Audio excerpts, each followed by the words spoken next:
Hi everybody, welcome to Great Books, Big Ideas. I'm Jim. I'm back in my book bunker. It's been quite a while since I made a video down here. Anyway, welcome.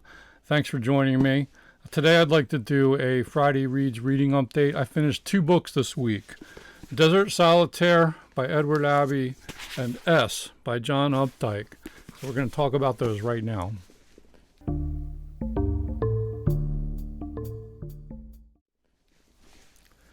The first book I'd like to talk about is Desert Solitaire by Edward Abbey. What a delectable and at times profound read this was.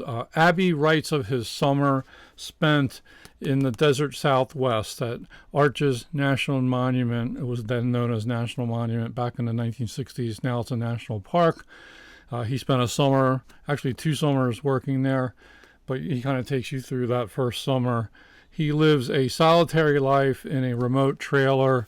The book is filled with careful observations of the desert, the rocks, the wildlife, the plant life. There's more going on in the desert than you might realize, but it's also a very desolate place.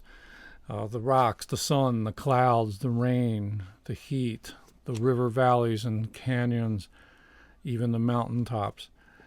He shows all that to you. And at times, the book reads like a travel narrative, but it isn't really a travel narrative. You do, in the sense of being a travel narrative, you get a great sense of what it's like to live in the canyonlands of Utah and Arizona. He takes you, for instance, on a trip down the Colorado River shortly before it got impounded by the Glen Canyon Dam, which created Lake Powell. Which, by the way, is losing water. Some of you might be aware of that story. Anyway, you get to visit also the Grand Canyon further downstream. You get to go on hikes in the canyons and in the mountains above Moab, Utah. Towards the end of the book, he goes in this kind of like rock canyon area called the Maze that hardly anyone ever goes to because it's so remote to get to it. All of this is vividly described, so you really do travel with him as he's showing you these places. But this, I think, is much more than nature writing. There's a social and cultural criticism at work here. Abbey is ruminating on the many topics such as the tragic lives of Native Americans in the region, especially the Navajos. He has no love for American drive-by tourism. He's critical of that. He constantly tells us to get out of our cars, get outside, experience the desert, know the land with your feet and your eyes and your sense of touch. He's also critical of the government, the Bureau of Land Management, the National Park Service, the Bureau of Indian Affairs.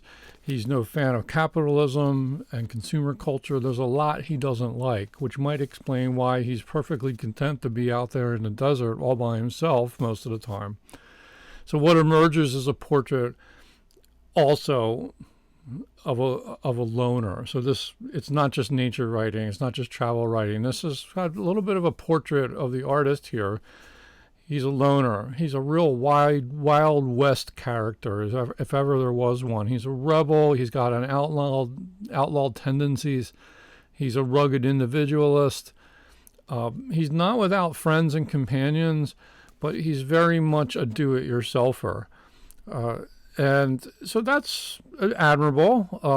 Makes for an interesting read, interesting character to follow and to live with for a while. But not everything in this book will be agreeable to you. But at least he's unique. I would put this on the same shelf with Henry David Thoreau, with Annie Dillard, with John Muir, maybe Bill McKibben, and other nature-themed writers. But in terms of his writing style, I would say Abbey is also very much his own man. By turns, his prose can be muscular, tangible, lusciously descriptive, yet argumentative, sparse and concise, then lyrical, and then suddenly prickly like a cactus. He's very, very flexible, adroit. He's just he's a good writer, long story short. I have also read one other book by him called The Monkey Wrench Gang, which was about a group of eco warriors in the Southwest who are, throwing, they're fighting the system, trying to, protect the wilderness out there. And that was a very entertaining read indeed. But I think Desert Solitaire rises above that one. That's just my opinion. I think this is a book that would sit very well in most any environmental literature course at the college level.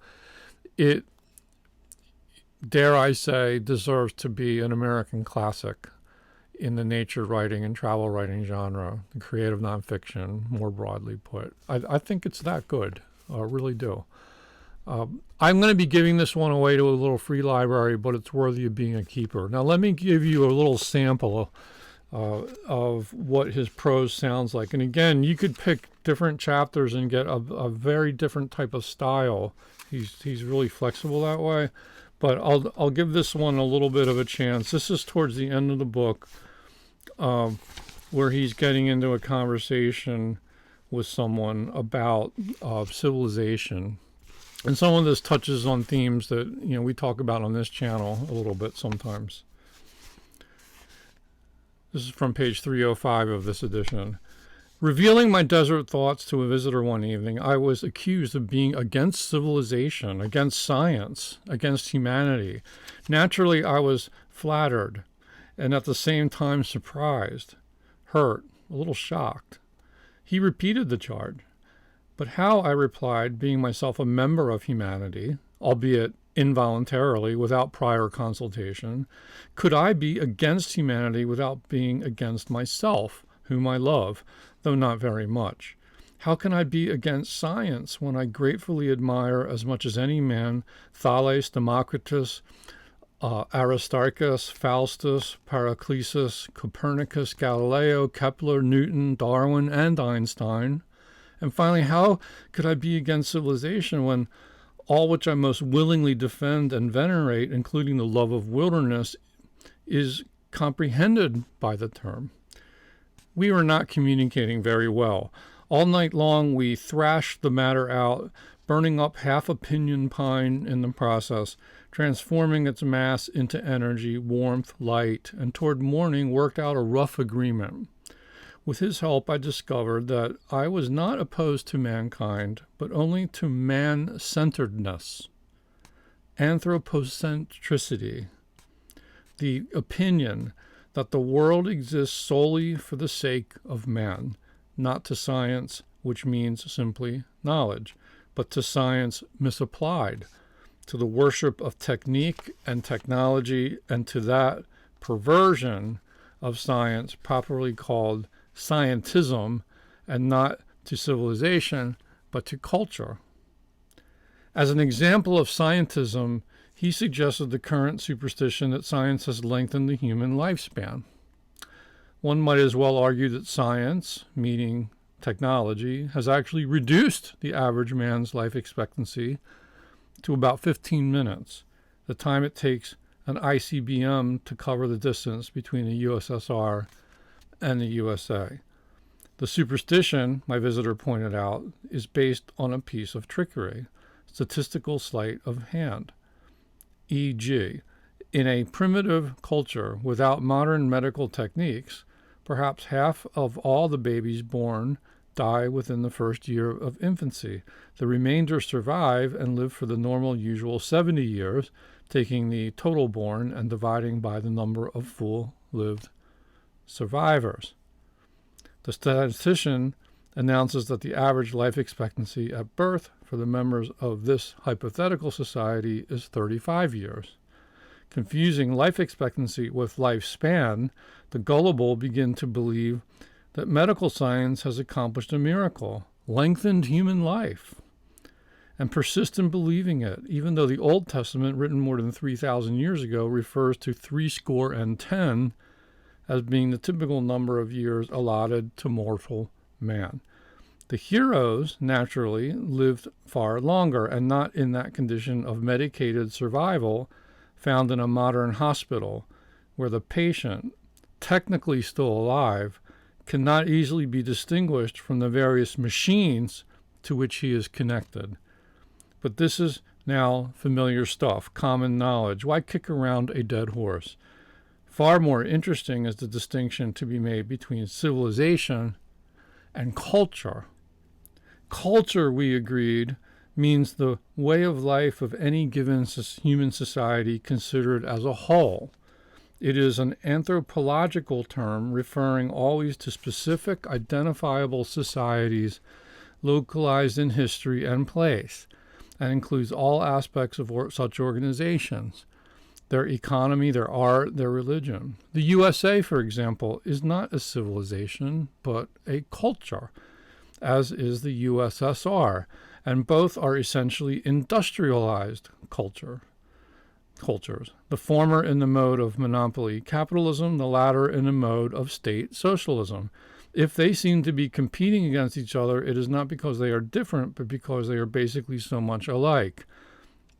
And the more they compete, the more alike they become, merging traffic ahead.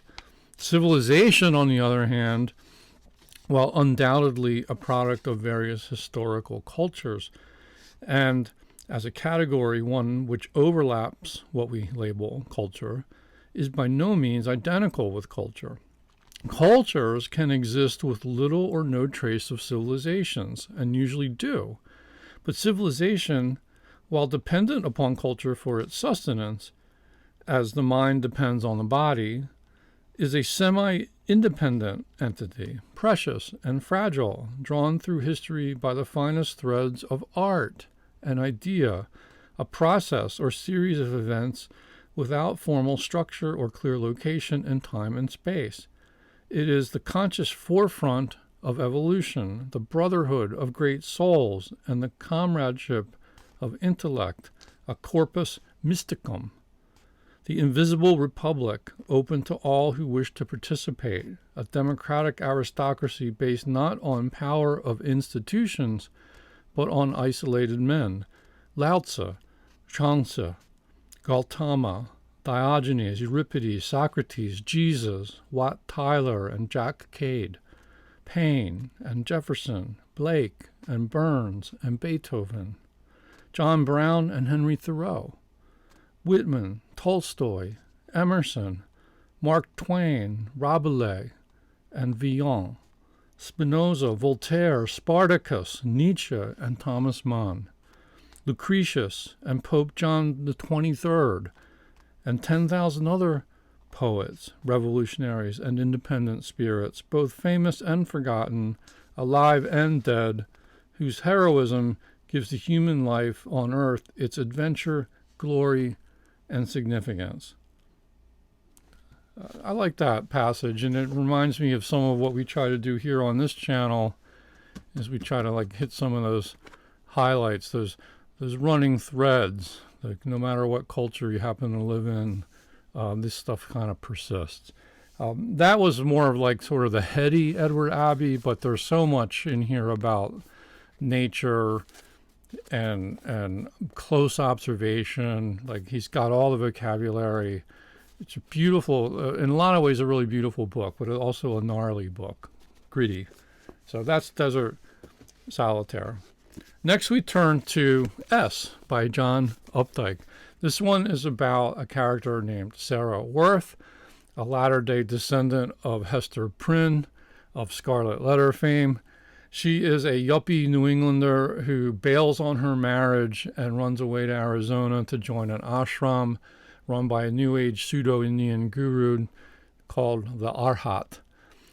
There are a couple of reveals later in the book which I will shy away from sharing because they were pleasantly surprising to me, and I wouldn't want to spoil the fun for you if you haven't read this book yet. But I think fun is the key word of this novel.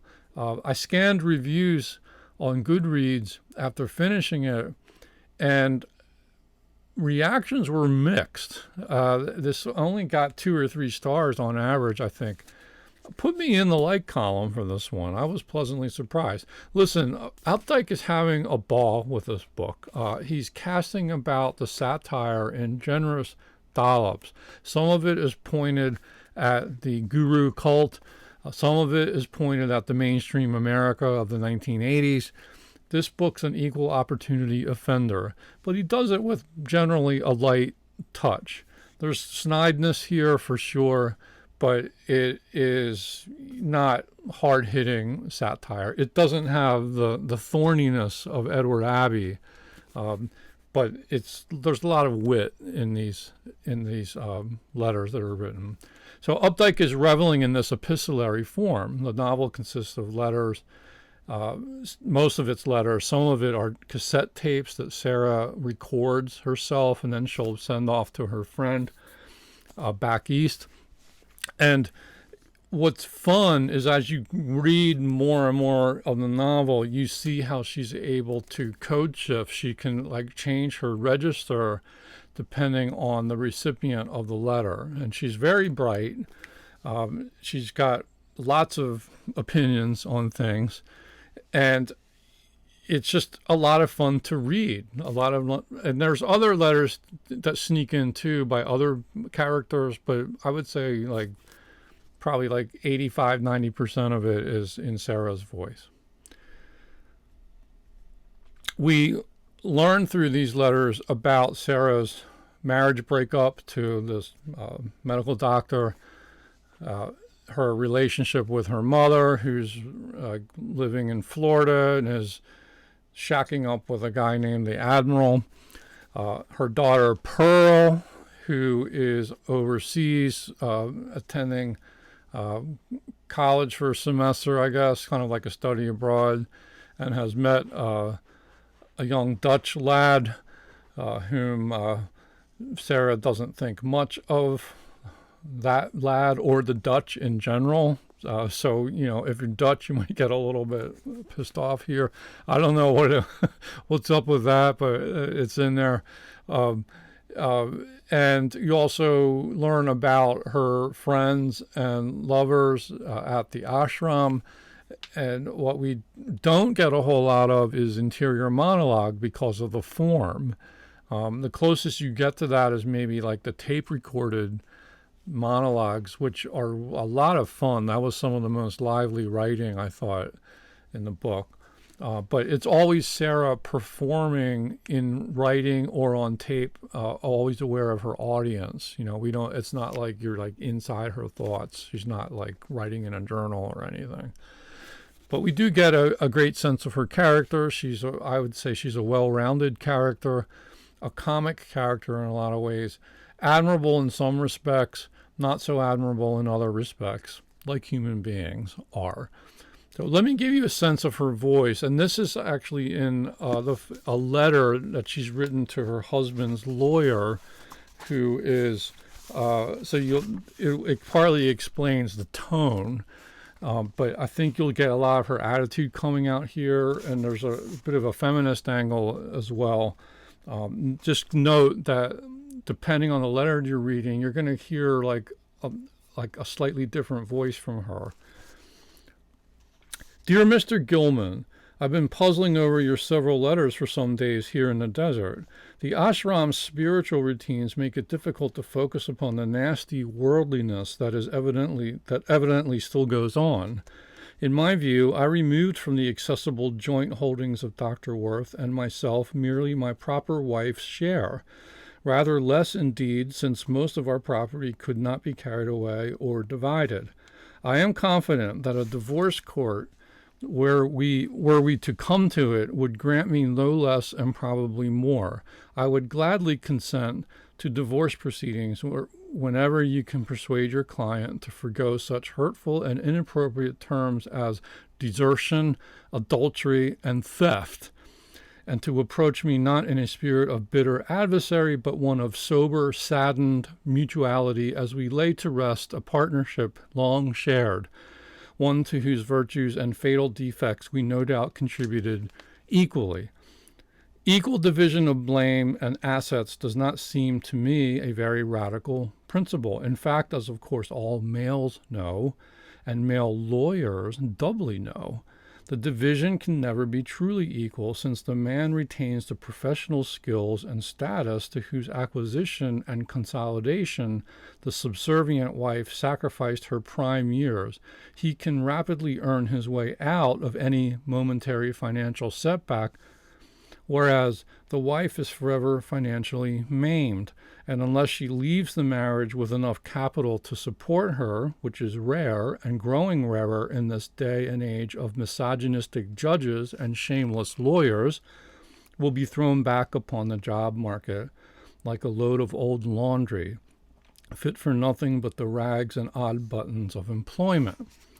It saddens me, Mr. Gilman, to receive your blustering missives on such nice creamy stationery, engraved with all those names of younger partners and no doubt looking to you for some sort of moral example, and to read amid all these physical signs of pomp and prosperity, engraving, watermark, dear little etching of your office building on Devonshire Street, these squalid threats of prosecution and extradition and deposition and restitution.